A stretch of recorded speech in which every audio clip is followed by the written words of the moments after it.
Condition parameter. Condition parameter is when you have many steps in a JCL, but you have to execute only few steps, okay, based on the execution of some other step or execution status of some other step, or in general, you have to execute only few steps. For example, if you have a JCL where you have 5 steps, but out of which you want to execute only step 1 and step 2, how will you do that? Normally, if you submit a job, it will execute all these steps. But how to only execute few steps and how to bypass? This is one condition. And another condition is if the return code of one step is this, then some other step should run. If the return code of some step is that, then the other this thing should not run. It is like that. Okay. So in this kind of cases, we'll use condition parameter. So first of all, before doing that, we have three types of conditions. One is called condition equal to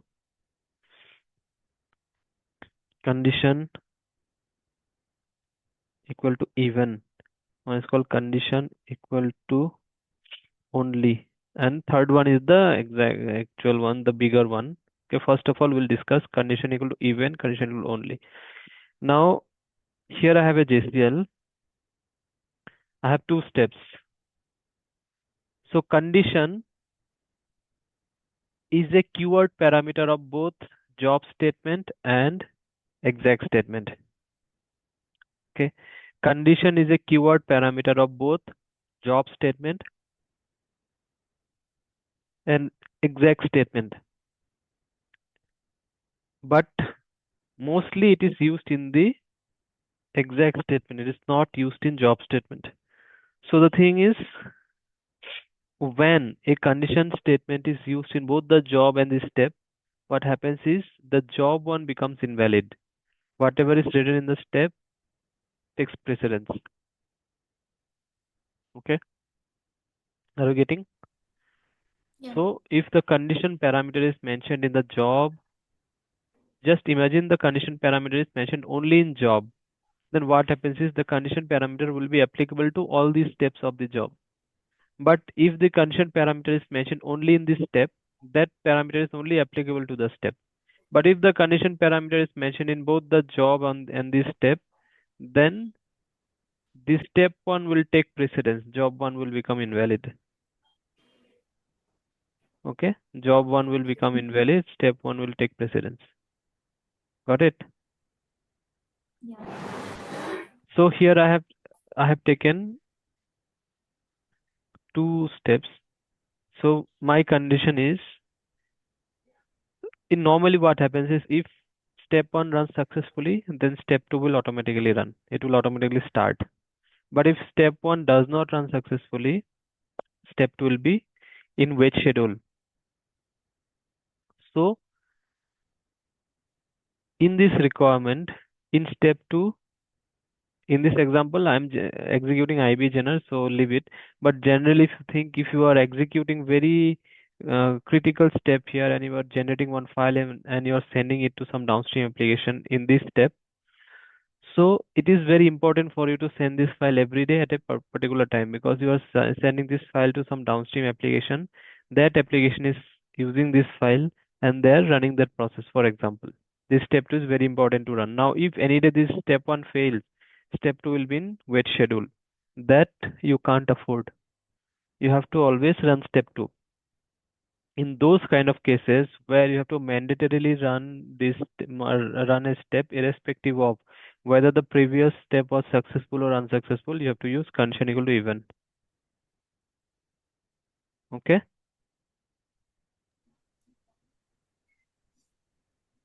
got it? Yeah. Whenever you have to run a step mandatorily irrespective of whether the previous step was successful or unsuccessful, you have to use condition equal to even in this next step. Okay, so here in this example,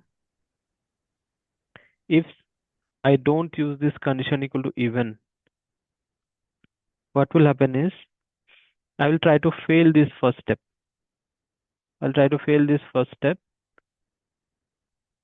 by giving a wrong logical record length.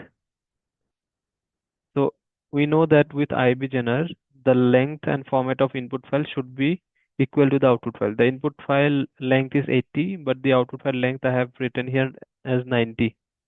So this first step should fail. Now in this case, if the first step fails, second step should be should not run because it has failed in first step. Let's see.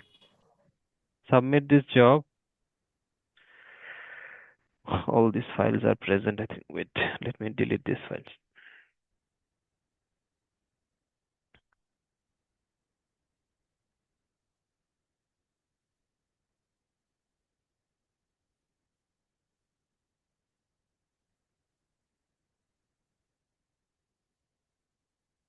See, max is 12. Now if you go to spool,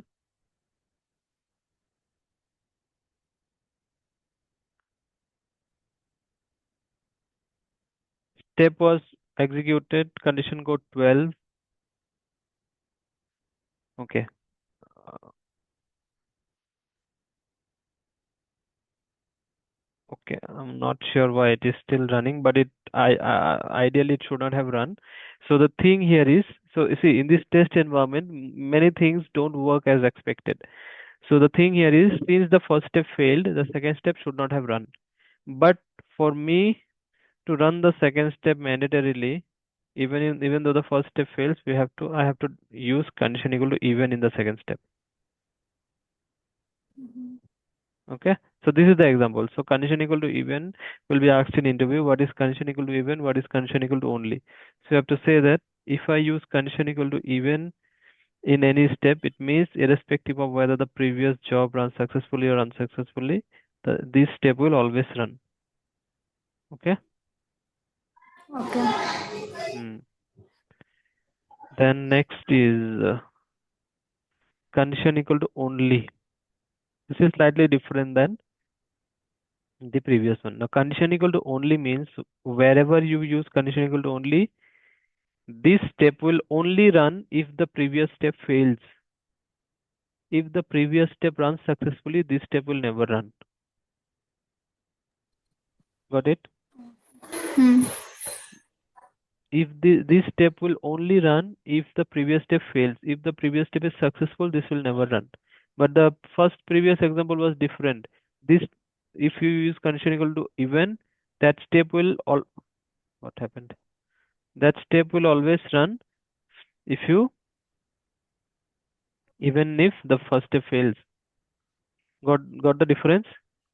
Condition equal to only. Now the third one, the main one, is little tricky. So I'll tell you. So third formula is,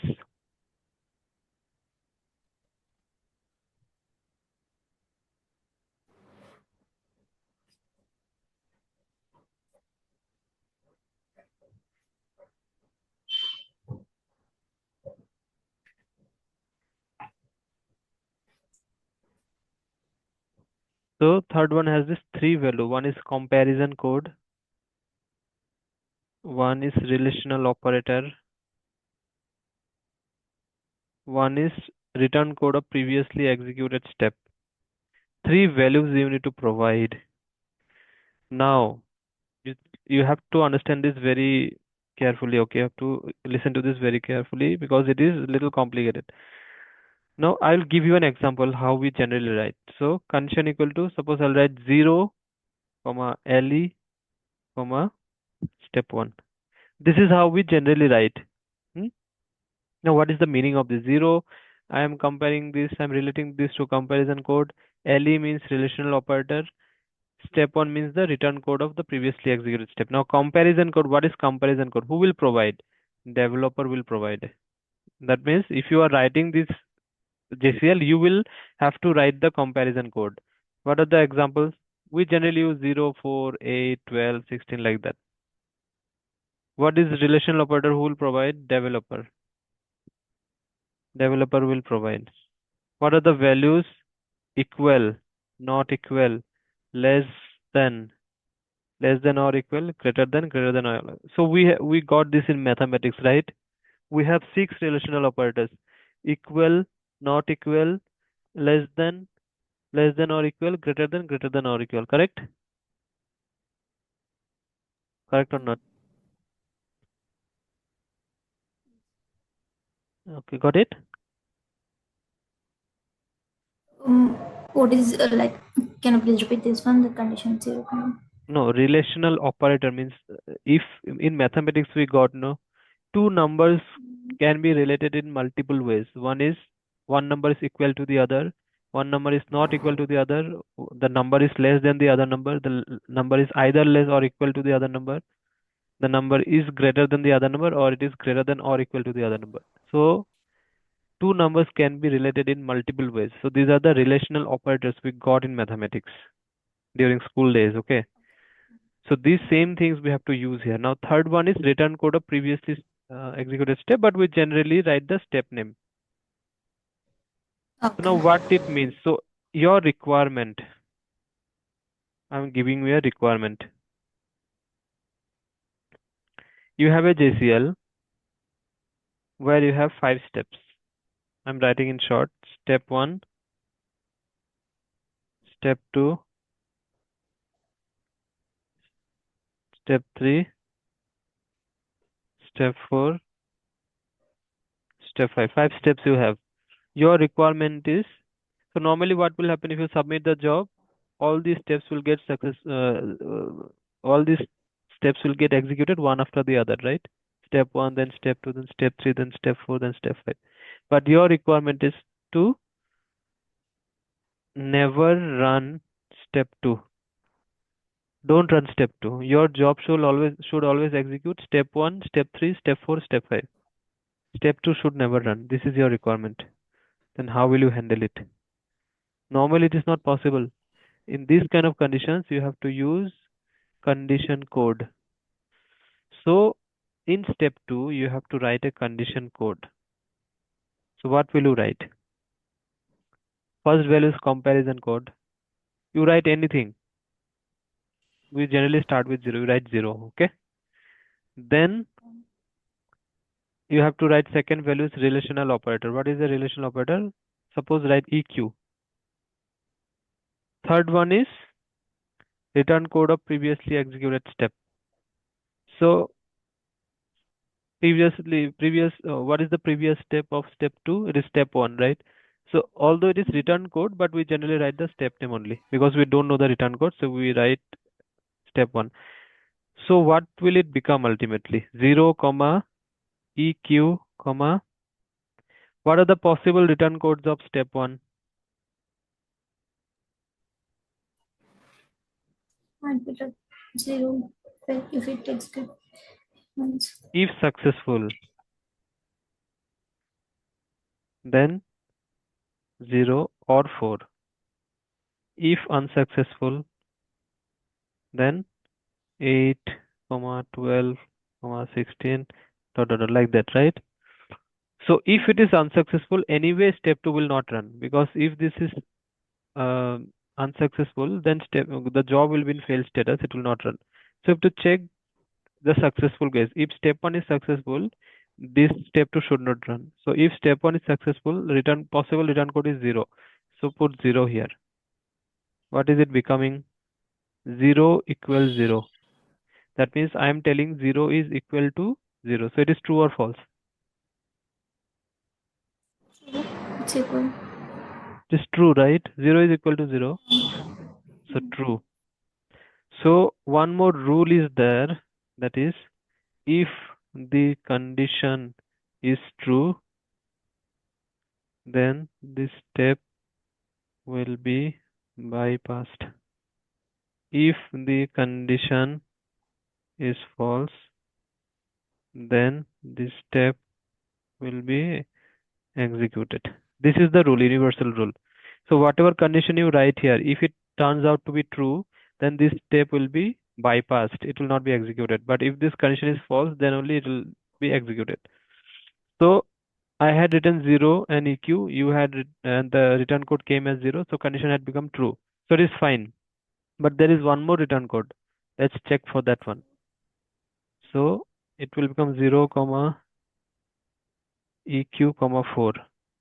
It is becoming false. 0 is equal to 4, it is a false condition. So in one, With one return code, it is coming as true. With one return code, it is coming as false. So this condition is wrong. It will not work.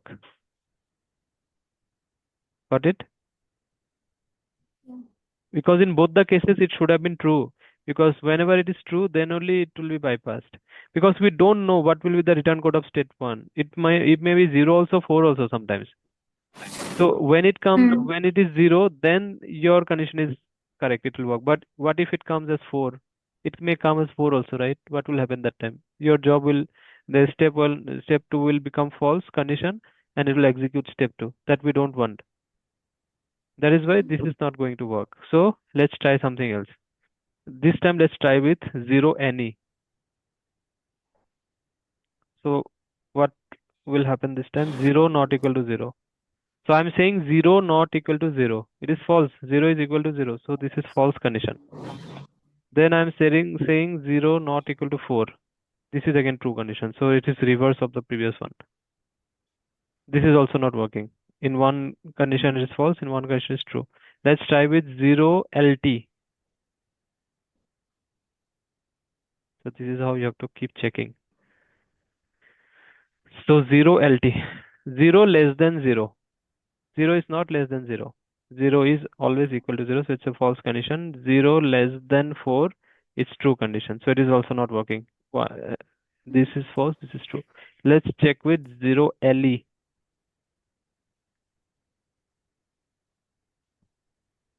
Okay, 0 LE. Now, LE means less than or equal. So here there are two Mm. things, less than or equal. So 0 is not less than 0, but is equal to 0. So it's a true condition, correct? 0 less than equal to 0. There are two things here, less than or equal. So although 0 is not less than, but 0 is equal to 0, correct? Yeah. So it's a true condition. So check with 4. 0 is less than 4. So it's true condition. Getting or not? Yeah. Less or equal. It will check both the things. 0 less than 0, it's false. But 0 is equal to 0. It's or condition, not and condition. Or. So if this first value satisfies any of these with the third value, then whatever comes out that you have to write. So although 0 is not less than 0, but 0 is equal to 0, so it's a true condition, LE.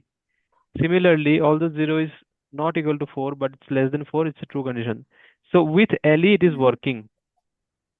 So if you check for Yeah. false conditions also, 0 is always less than any positive number.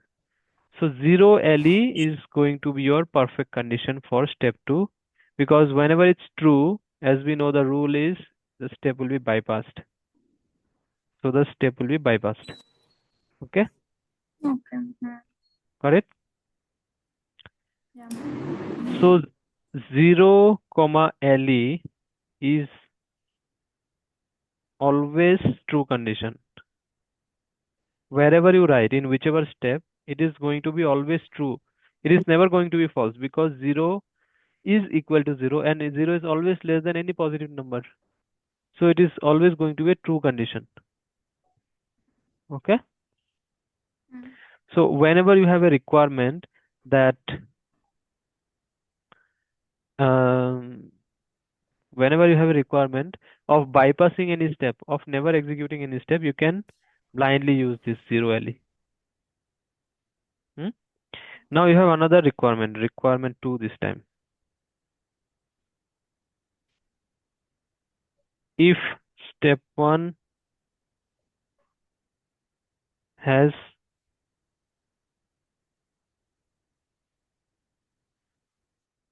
if step 1 file has data, run step 2. If step 1 file doesn't have data, bypass step 2. This is a requirement. So in this JCL, suppose you have two steps. Step 1, step 2. In step 1, there is a file checking going on. So it's a regular process in real time. You'll see that in first step, whatever file we receive, whichever file we receive, we check whether the file is empty or it has data. Empty file check. Okay. If The file is empty. So there is a utility called idcams. With idcams, with print command, we can check whether the file is empty or it has data. If the file is empty, return code will be 4. If the file has data, return code will be 0. Got it? Our requirement is if the file has data, run step 2. If the file doesn't have data, bypass step 2. So it's a generic condition you will see that in step 2 you are executing a COBOL program with a file. But before executing, we are checking whether the file has data or not. So in first step, we'll check whether the file has data or it is empty. If it has data, then only we'll execute step 2. Otherwise, what is the point of running the program? Will not run. So in first step, we'll check, and this condition you will use in real time always. So if the file is empty, return code will be 4. It is again a rule of mainframe. If you are checking if empty file condition, if the file does not have any data, the return code will be 4. If it has at least one record, return code will be 0. Okay. Now then what we have to check. So if file is empty, return code is 4. If file is empty, then bypass step 2. Bypass step 2 means what? Condition should be true, right? To bypass a step, condition should be true.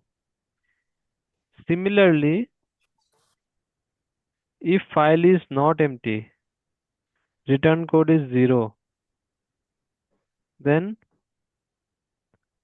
run step 2. Condition should be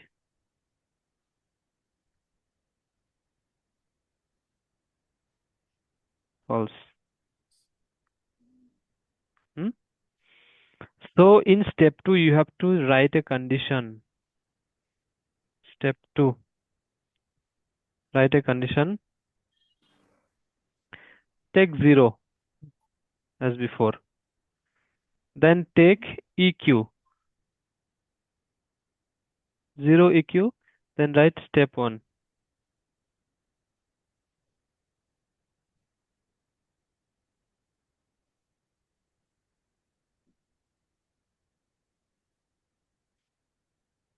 Just 1 second.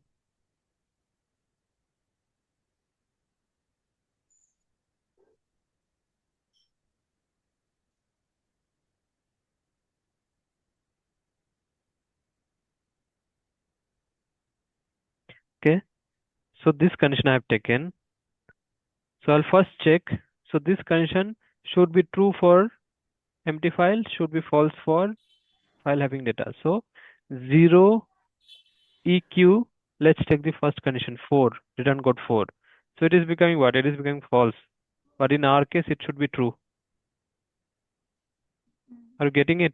I'm checking with return code Yes. 4. In this case, it should be true, but it's coming as false. So it's not going to work. Let's check with any, not equal.